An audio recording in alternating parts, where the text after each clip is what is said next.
Madam Speaker, the Honorable Attorney General and Minister for Economy, Honorable Cabinet Ministers, Honorable Leader of Opposition, Honorable Members of Parliament.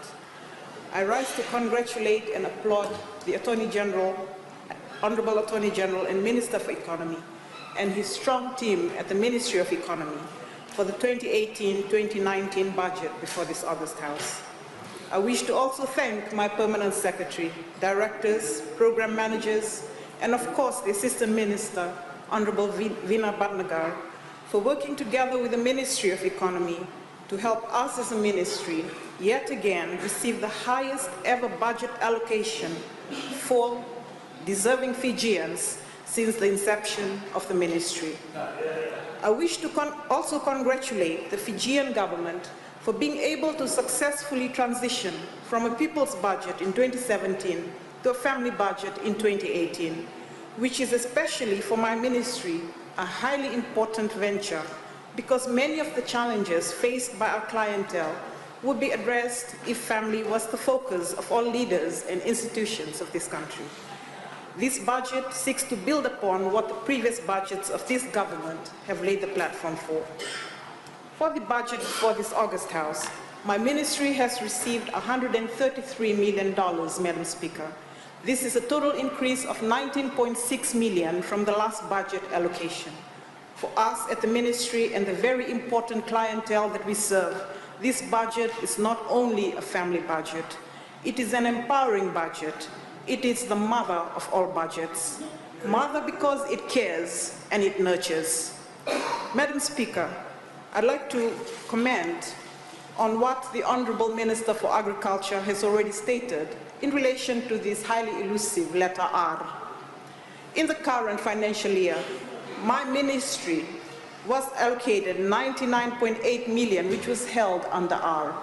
To date, and in accordance with the plan of the ministry and in accordance with requests to the Ministry of Economy, we have spent up to 90.4% of this budget that's under R. Money that is under R, Madam Speaker, as highlighted by the Honorable Minister for Agriculture, it entails the requirement of transparency and good governance. It entails the requirement of fulfilling the constitutional mandate upon government to ensure that taxpayers' funds are used efficiently, effectively, and with the highest standards of integrity. Madam Speaker, my Assistant Minister has articulated very well the budget allocations for the various programs under my ministry. I will focus more on a few key items in our budget and an overarching perspective on poverty alleviation measures across the government and raising the standard of living of fellow Fijians through this budget. Madam Speaker, I wish to thank the Minister of Economy for the first ever paternity leave for new fathers in the history of our country. That policy change, Madam Speaker, speaks volumes of the Fiji First government's enlightened leadership through the Honorable Prime Minister. A leadership that is cognizant of the role of women in the unpaid care economy and the need to share that role with their male partners. A leadership that has taken leaps and bounds towards our national aim for gender equality. To incentivize the promotion of taking paternity leave, employers will be given 150% tax deduction for paying employees on paternity leave. The same concession is given to employers who pay the employees during family care leave. To fortify this, a further 14 days for maternity leave to make it a total of 98 days is recognition of a new baby's unique needs and the critical maternal role at that stage, which would form the basis of every child's physical, emotional, and psychological development through later years. And when we care about our children from birth, we are caring about the future of our nation. An honorable opposition member yesterday criticized the $1,000 parental assistance allowance for newborn babies. In its place, it has been suggested that the child allowance for the purposes of calculating taxable income be increased. With this criticism, what this criticism fails to realize is that the parental assistance allowance of $1,000 per baby is targeted at those having a household income below the income tax threshold of $30,000. It is for babies born into families with a household income of less than $30,000. It is targeted assistance for those who need it the most, those below the tax threshold, which includes those who do not have any income source at all. That's what this government does, Madam Speaker. It empowers those below a certain income threshold and those who have no income at all. Those people feature prominently in this family budget simply because this government cares and it nurtures. And this government will continue to do all that it can do to get them to enjoy the same things that the more privileged enjoy in this country. May it be free medicine for those earning less than $20,000, access to legal aid for those earning less than $15,000, access to Walesi boxes, subsidized electricity charges, subsidized water charges, subsidized kidney dialysis costs for those earning less than $30,000, first home purchase program for those earning a combined income of $50,000 or less, subsidies for FDB agricultural loans below $50,000, free education for all, access to tertiary education through TELS, writing off housing authority home loans upon fulfillment of prerequisites, and the list goes on, Madam Speaker. We've heard a lot about that from this side of the House. So, Madam Speaker, the opposition can call this budget an election budget, or a sugar-coated budget, or a I love me budget, or a pre-election bribe, or whatever other name they wish to call it. The bottom line, Madam Speaker, is this. This government will continue to give such a budget to the Fijian people because that's what we swore to do when we took up office. Because that is what the Fijian people deserve. They've been neglected for too long by other governments. This is not a one-off story we are telling through this budget, Madam Speaker. It is a consistent story with a consistent theme. We swore to uphold the Constitution of our Republic, which in turn makes unprecedented promises for the socio-economic rights for the Fijian people. Through the successive national budgets of the Fiji First government, we continue to take reasonable steps within available resources to achieve the progressive realization, amongst other things, of the right of every person to have reasonable access to free education, to economic participation, to work and a just minimum wage, to transportation, to housing and sanitation, to adequate food and water, to social security measures, to health, and for the special rights of children and persons living with disabilities. Every item in this budget, Madam Speaker, is geared towards improved livelihoods, poverty alleviation, and an empowered Fijian population in the years to come, whether it be through investment in infrastructure, education, ICT, health, agriculture, social protection, water, energy, whatever sector it is. The aim is to empower, to raise living standards, and to alleviate poverty where it exists. Nobody who has emotional intelligence and intellectual honesty could ever say anything negative about such a noble aim delivered through this budget. Madam Speaker, the other side has this aversion to ministers getting down on the ground and connecting with ordinary Fijians. That aversion stems from a history of leadership in government outside of the Bainimarama and the Fiji First governments who were elitists in their approach to leadership of the Fijian people. They were unreachable and inaccessible to the Fijian community. So the picture of ministers hanging out with Fijian people in their local communities is so hard to stomach. It's a strange picture to them. My message to the other side is simple and very clear. Get used to that picture, because that's how this side of the House rolls. Our leader leads with his feet firmly on the ground, listening to the Fijian people. We take our cue from him and we follow suit. I would advise the opposition to take their cue from their leader inside the House and also praise this budget, for it is full of good things for the Fijian people. Madam Speaker, when has any other government ever rolled out insurance for those under the social protection net? Never in the history of this country has any government been bothered so much about those who have so little, giving them the means to take themselves out of poverty and to improving their livelihoods and that of their families. And the evidence is there for all to see, Madam Speaker.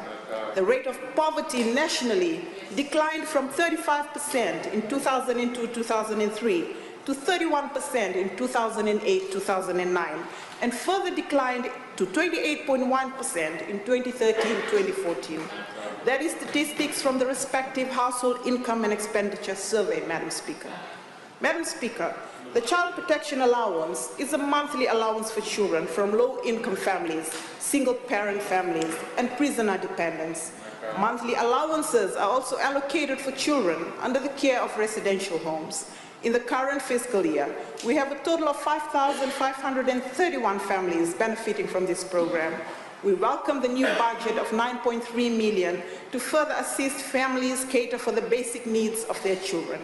$1.2 million has also been allocated to the Child Protection Program, and we will continue promoting the rights of Fijian children, especially for their protection from abuse and neglect, developing life skills education, and reviewing laws affecting children. I must also commend UNICEF for the allocated budget of $153,000 towards the rolling work plan for 2018-2019 to complement national efforts towards the protection and empowerment of children. $300,000 has been allocated to implement the Community Work Act and prepare us for the implementation of the Community-Based Corrections Act 2018. This act empowers the judiciary to order community work instead of imprisonment in deserving cases. The act recognizes that offenders can be rehabilitated. And when we think of juveniles who have fallen on the wrong side of the law, such a law will go a long way in bringing them back into the fold. An allocation of $50,000 has also been received to acquire land to construct the Fiji Juvenile Rehabilitation Center for 2018-2019. Madam Speaker, it was once said that the moral test of any government is how it treats those who are in the dawn of life, children, those who are in the twilight of life, the elderly, and those who are in the shadows of life, the sick, the needy, and the disabled. One of our largest increases in the 2018-2019 budget stems from the allocation of $2 million for the upgrade of the 3 state homes for the elderly. This allocation will go a long way in making the lives of the 140 residents in the 3 state homes more comfortable in the coming years. To complement this, a further $50,000 for the procurement of special care equipment has been allocated for our senior citizens in these homes. Madam Speaker, Fiji, as a signatory to the United Nations Convention on the Rights of Persons with Disabilities, has an obligation to implement the provisions of the Convention locally, leading to the Rights of Persons with Disabilities Act 2018. In order to implement this act, we have been allocated $100,000 in the fiscal year 2018-2019 for the review of our national policy to align it to the new act and capacity building in communities and internally within the ministry in these regards. A further allocation of $1.1 million in the new fiscal year will help empower local organizations deliver the needs-specific services and programs which they currently do for persons living with disabilities. The Allowance for Persons with Disabilities program, which was introduced last year and targets those persons who are living with 100% permanent disabilities, has seen 2,597 Fijians with disabilities being assisted, and we welcome the allocation of $6.8 million in these regards. The Fiji National Council for Disabled Persons, now known as National Council for Persons with Disabilities, has received an allocation of $1 million as an operating grant to further strengthen the Council's capacity to implement the Rights of Persons with Disabilities Act. We have made a pledge to empower Fijians living with disabilities to be self-reliant, and this is the basis of the new program known as the Economic Empowerment of Persons with Disabilities, for which $100,000 has been allocated.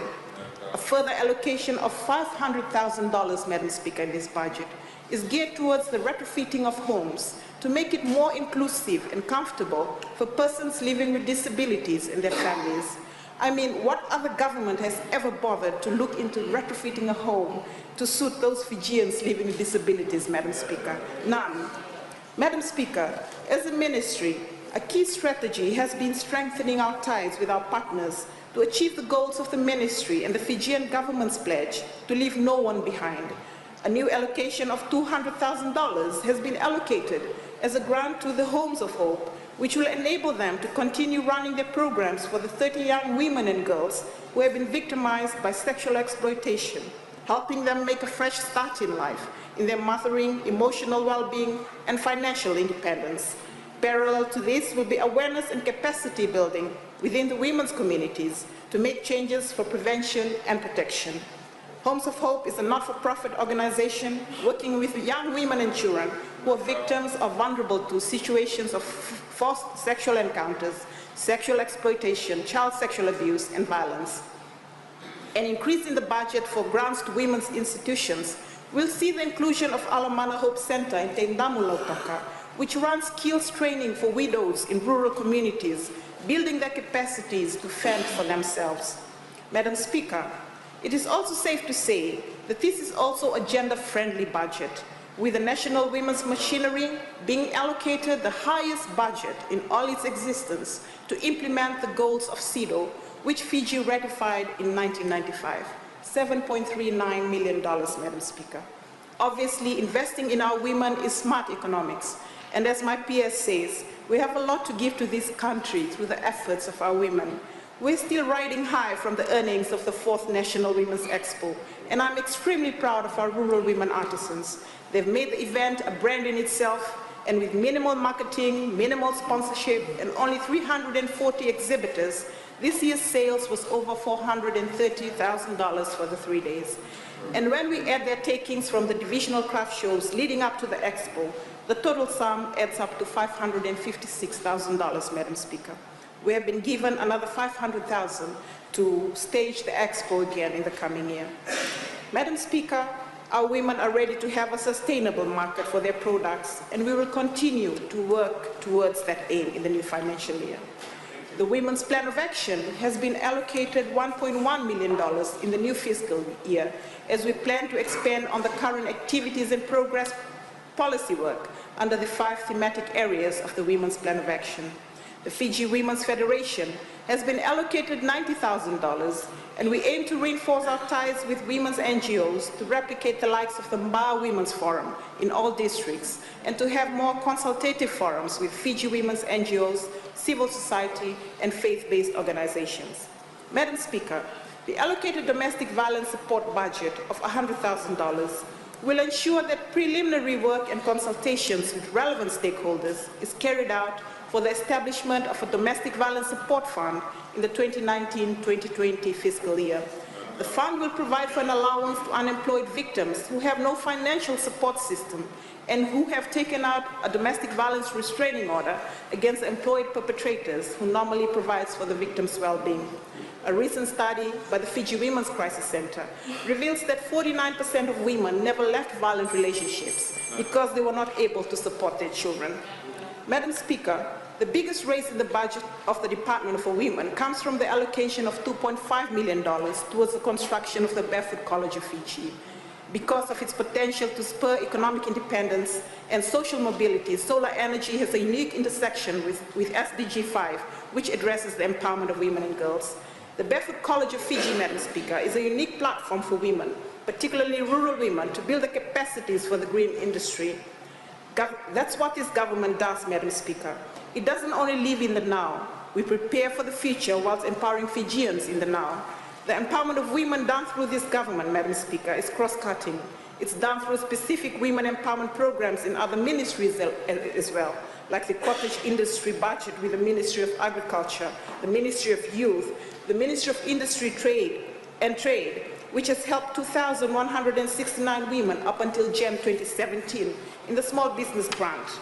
Madam Speaker, with great budgets come greater responsibility on us as a ministry to ensure that the well-intentioned, responsible and empowering budget delivered by the Honourable Minister for Economy is implemented with efficiency so that the targeted beneficiaries do receive what the Fiji First government has meant for them. To complement this aim, 47 of our project positions have been regularized through this budget. A budget such as this needs hearts to go with this implementation through service delivery. And with the emotional intelligence of my permanent secretary, I have no doubt that the young and resilient team at the ministry will go out in full force in the new fiscal year to do justice to the aim of uplifting families through this budget. I fully support this budget, Madam Speaker, and I thank you.